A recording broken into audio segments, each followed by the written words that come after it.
This is Talk Business and Politics with Roby Brock. And welcome to the program. I'm Roby Brock. We are glad to have you with us. I'm joined by U.S. Representative French Hill. He represents the 2nd District of Arkansas. Thanks, Roby. Good to have you with us. So, what's the mood in Washington right now? You escaped back to the district here. Are we kind of at that point in election year politics where not much is going to get done between now and November? It's so intensive. It's moved straight into presidential election politics in Washington. Plus, in 2019, with the spending bills being done and so much of the defense bills being completed and other items, there are not a lot of must-pass items between now and September 20th. So leadership on both sides of the aisle got those things done in 19. But we'll have a robust debate, I'm sure, this year on a number of political topics that get brought up and the appropriations process. Is some of the political topics that you're talking about, is that just to get people on the record with particular votes? Because it's not going to move with the gridlock that's up there. Right. Well, Speaker Pelosi has certainly done that throughout the year. Things like election reform or a number of issues that aren't going to go into the Senate, aren't going to become law, but she wants to do it. Washington calls that a messaging bill. And I think we'll have more of that in this political year. In fairness, it happens on the other side too. You bet. With Leader McConnell and what happens in the Senate coming over to the House.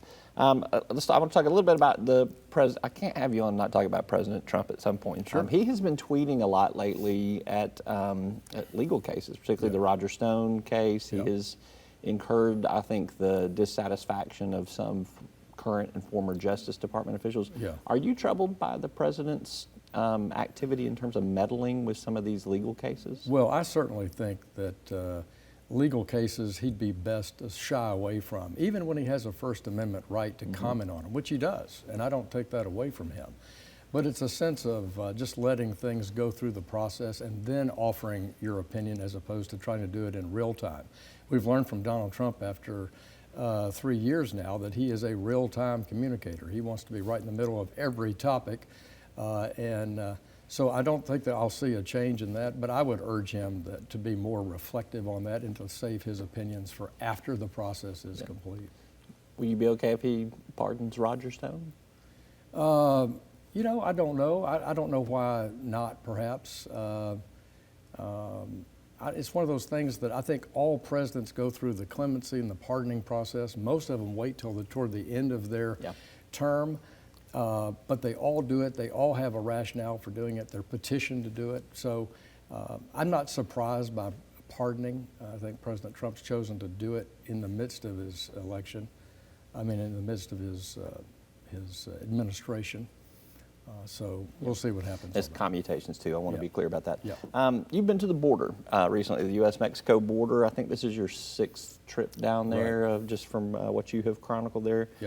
First of all, we stopped that caravan that was coming across in the 2018 election. I haven't heard anything about them since 2018. Well, thanks to President Trump's leadership and leadership in Mexico, they reached an agreement to fortify Mexico's southern border, be more disciplined about that. And America's also done a lot of training of Border Patrol in Guatemala, Honduras, the Salvador area, and reapplied that money. So this idea of these caravans, I think, are somewhat diminished. We'll see when it gets a little warmer weather. What I found in Arizona was cooperation from the largest Indian tribe right on the border. The Tejanos have 2.3 million acres, about 67, 68 miles of border.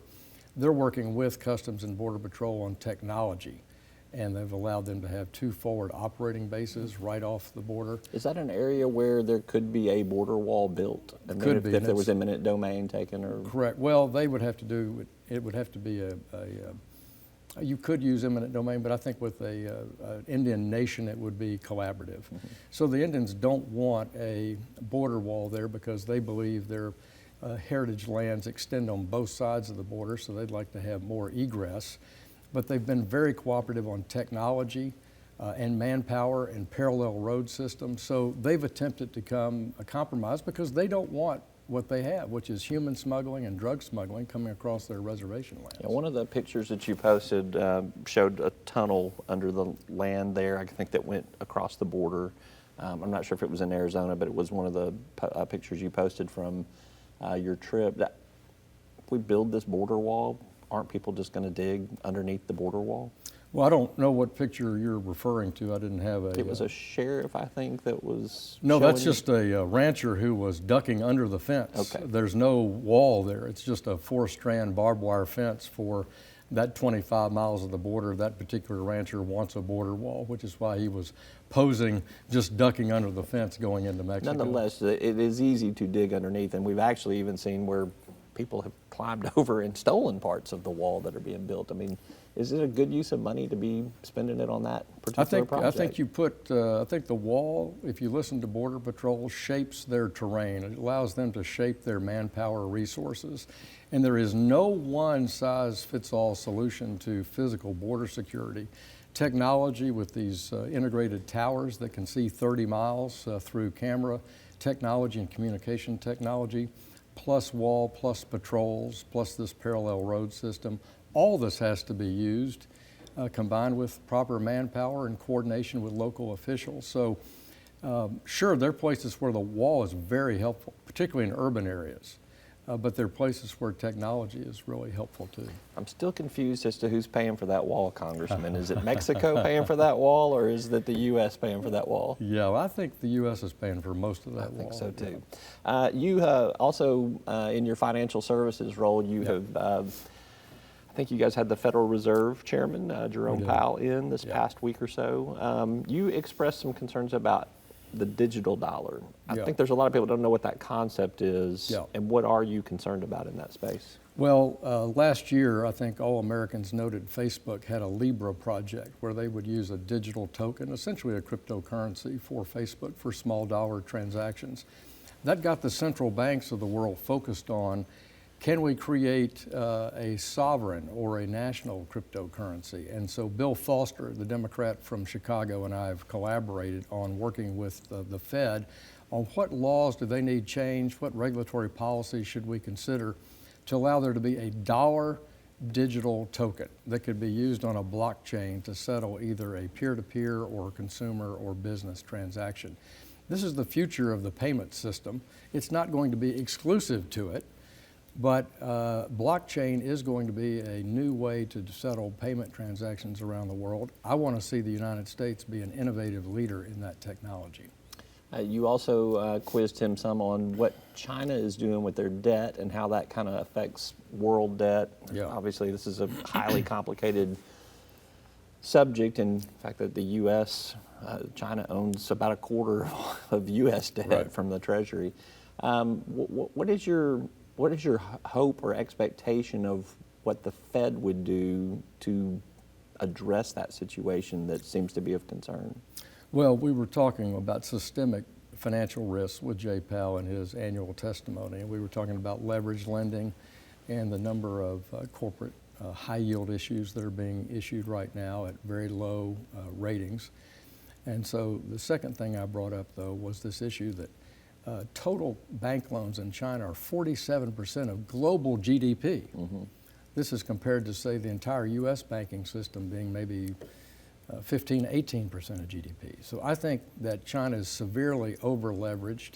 I think China's One Belt, One Road strategy is also a sign of that severe over-leverage in the world.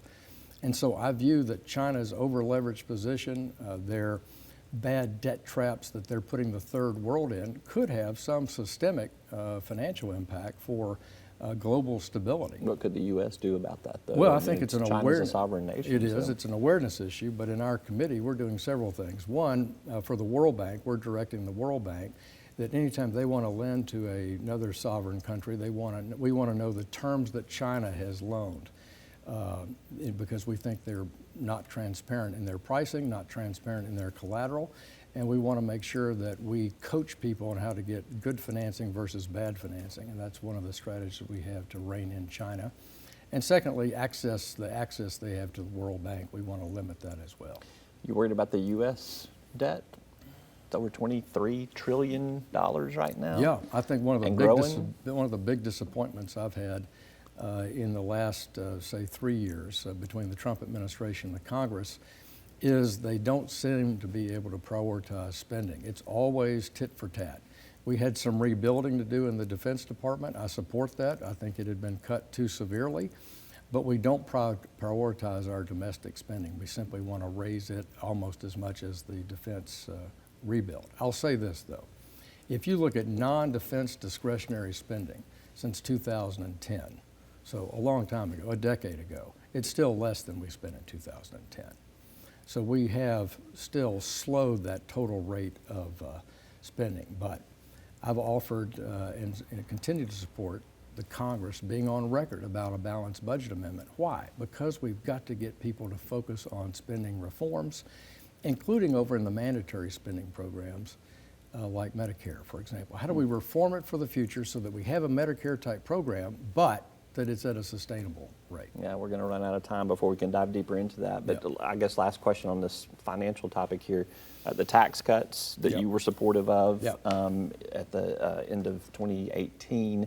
Some have said that that is been part of the catalyst for some of this debt explosion, some of this deficit spending. I mean, you can look at the CBO numbers and you can see that. Do you regret that tax vote? No, I think the tax vote was right. The economy has grown faster than it had in the previous decade. Capital investment is up.